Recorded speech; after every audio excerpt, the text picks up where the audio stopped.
Yes, Bussin the boys. We love this. Welcome to the show. Will Compton, Tayler, Lewan. Look at this. What's going on here out in the crowd, and what do you have going on with Bussin Bowl?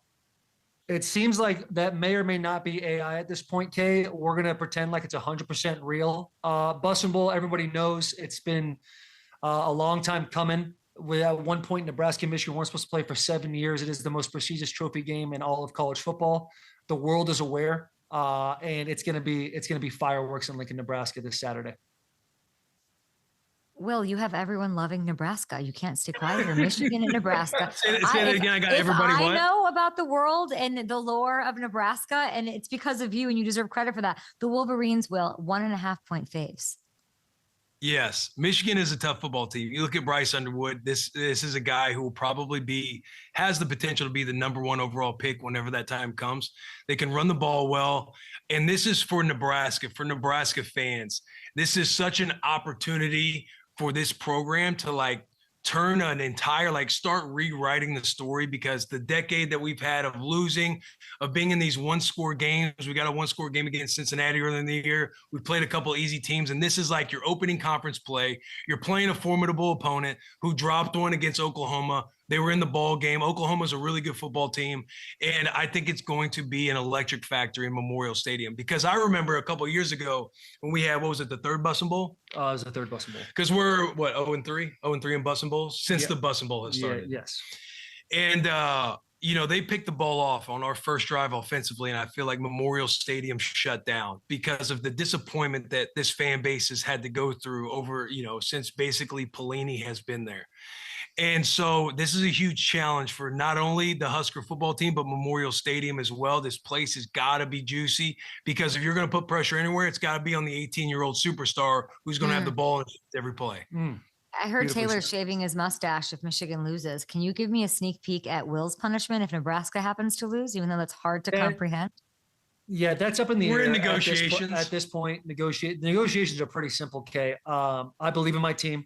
I believe in the culture of my team, as Will should believe in his team as well. You talk about year 3 of Matt Rule, Dylan RAIOLA, 5-star guy coming in. Should be in the Heisman conversation. He's dicing them up all over the place, regardless if it's Akron, who's only scored 6 points all year. They have a really good team, and they should be very excited. The thing that worries me is the person that's holding the flag for Nebraska for the past decade has been Will Compton, and now we get into real bullets flying, and I'm seeing more of a reserved man. So what I've decided to do is I believe in the culture.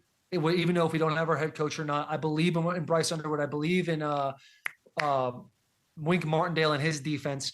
So the bet is whatever Will wants at the end of the day. And I tie my identity very closely to my mustache. I'm very proud of it. I can't grow any other facial hair, and my kids love it. And so I'm willing to sacrifice that. So it has to be something equal or greater value. I feel like, Will, what can you say that equals that? Something that's so integral to who this man is. When the offer was on the table, in my opinion, I know Tayler has the identity to the mustache, but me growing my hair out all year and him shaving his mustache all year is not good enough for myself, because Tayler looks good no matter what. He could have the mustache off and he's going to look just fine. Me, on the other hand, going back to kicking it all the way back to 8th grade when I'm growing this hair out, that's a different animal. So to me, it's more like I need a little bit more on the opposite end if I'm going to get on board with this bet. So we're in talks right now. This is an open negotiation. We're being very collaborative. He's been very good on his side, and we'll see if we can come to the table and agree on something. Yeah, everything's about dealing in good faith. I'll say this about Will. Will in 8th grade grew his hair out. He didn't like the way it looked, but he still had the teeth. I did at the time. And now Will has beautiful teeth. He's got a fully loaded Honda Civic in that mouth right now. And it's like, hey, no matter what, we're talking about 3 months of hair. It's all good, brother. You're going to look just fine no matter what. Okay, I want us on national television, possibly with a shaved head and a shaved face. I think that would be more electric for TV. I mean, Kay, if I have to do this every week on Kay Adams show, I'll dress like this. I think you two can do no wrong. Will, I don't know you as well as I know Tayler, but you say so many things, and you just keep going. Like you'll drop he should be in the Heisman conversation. I'm always very oh, he just said that. Can you give me your little, I don't follow the college game. RAIOLA, I'm looking right now, FanDuel Sportsbook, plus 4,500 are his Heisman odds. That's 20th. Among all options and candidates here. Can you give me a quick sell on why people should put some money on that? I think this game is going to, if Nebraska wins this football game, and Dylan RAIOLA keeps performing the way Dylan RAIOLA is playing, like he's got, 850 yards. I don't know what a bazillion touchdowns right now, 0 interceptions, 80% completion rate.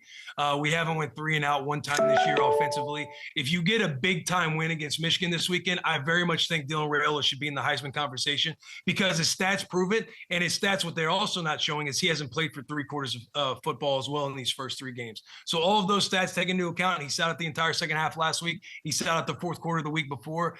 I very much, if Nebraska wins this football game this weekend, Dylan RAIOLA plays his ass off, he should 100% be in the Heisman conversation. You were on a Fall Don't Lie tour, okay? And you were going to this Bussin Bowl tomorrow, where lots of balls will be run, thrown, and intercepted. Michigan's favored on the road by 1.5.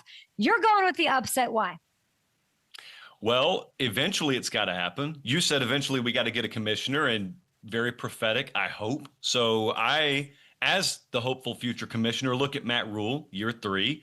It always pops for him in year 3, almost to the point where he's I can feel him getting a little embarrassed by this whole rule thing that should be a trademarked phrase in college football by now. It happened at Temple. It happened at Baylor. And I think it's going to happen at Nebraska. So here we are, year 3. Got Dylan RAIOLA, multi-year starter. His multi-year quarterbacks have always really scaled up their performance, second year, third year. I think their wide receiver room is one of maybe the most underrated position groups in the entire Big Ten. I was in Oklahoma a couple of weeks ago. I saw Michigan on the road. Still think that entire outfit is a year away. And if you're a year away squad playing a this is the year squad in their building, where it's really just like froth at the mouth, need it, want it, gotta have it time. And trust me, Kay, in Nebraska, they gotta have this one. Poor Will Compton has to have this one in every sense of the word. That's why I'm going with Nebraska. I also think this right here, that's what Michigan wants to do to you. And they will. I just don't think it'll be like that right there, like it maybe would have been last year or year before.